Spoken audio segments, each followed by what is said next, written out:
क्या आपने कभी सोचा है कि जब सब लोग परेशान होते हैं, घबराते हैं, हार मान लेते हैं, तब कुछ लोग बिल्कुल शांत क्यों रहते हैं? वो लोग जो शांत रहते हैं, क्या वो कमजोर होते हैं या उनसे कुछ सीखने जैसा है? आज हम इसी रहस्य को खोलेंगे। कैसे शांत रहना ही सबसे बड़ी ताकत है, कैसे धैर्य आपको गिरने से बचाता है और समय आने पर आपकी किस्मत बदल देता है। अगर आप भी कभी गुस्से, तनाव या असफलता में उलझ जाते हैं, तो यह कहानी आपके लिए है। आज हम सीखेंगे, शांत रहो, क्योंकि समय सबका आता है। हर किसी की जिंदगी में ऐसे पल आते हैं जब सब कुछ उल्टा सीधा लगने लगता है। काम नहीं बनता, लोग समझ नहीं पाते, परिवार या दोस्त साथ नहीं देते, और तब मन करता है कि सब छोड़ दो। लेकिन यहीं पर शांत रहने वाले लोग जीतते हैं। शांत रहना कोई कमजोरी नहीं है, बल्कि यह सबसे बड़ी ताकत है। जो व्यक्ति अंदर से स्थिर रहता है, वही सही समय आने पर सही फैसला कर पाता है। जब आप घबराते हैं, तो आपका मन उलझता है, सोचने की क्षमता घटती है और आप गलत निर्णय लेते हैं। लेकिन जब आप शांत रहते हैं, तो आप परिस्थिति को साफ साफ देख सकते हैं। यही वजह है कि कई महान लोग कठिन समय में भी संयम बनाए रखते हैं। इतिहास उठाकर देखिए, Mahatma Gandhi, Abraham Lincoln, Martin Luther King जैसे लोगों ने सबसे कठिन परिस्थितियों में भी धैर्य नहीं खोया। उन्होंने समझा कि हर तूफान स्थायी नहीं होता। आपके जीवन में भी ऐसे मौके आए होंगे।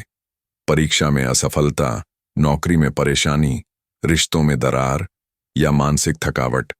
उस समय जो व्यक्ति शांत रहकर खुद को संभाल लेता है, वही आगे बढ़ता है। इस स्क्रिप्ट के अगले हिस्सों में हम जानेंगे शांत रहने का विज्ञान, गहरी सांस और सोच का महत्व, असफलताओं से सीख समय आने तक खुद को मजबूत कैसे रखें, धैर्य की ताकत से आप अपनी किस्मत कैसे बदल सकते हैं। ध्यान रखें, समय सबका आता है, लेकिन जो अपने मन को शांत रखता है, वही समय के आने पर उसे पहचान कर उसका लाभ उठाता है।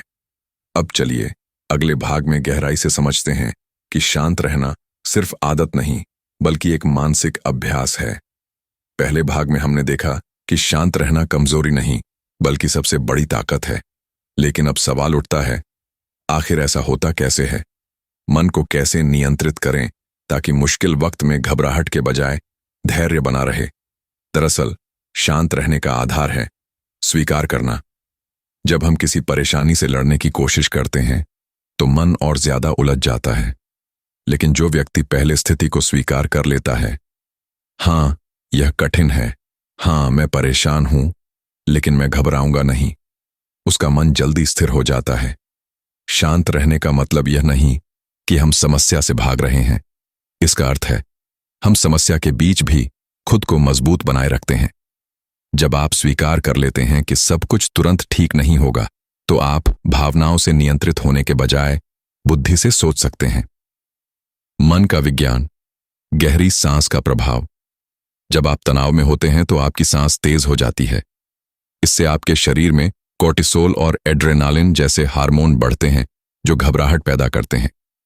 लेकिन जब आप धीरे धीरे गहरी सांस लेते हैं, अंदर और बाहर, तो शरीर शांत होता है, दिमाग स्पष्ट होता है और दिल की धड़कन सामान्य हो जाती है।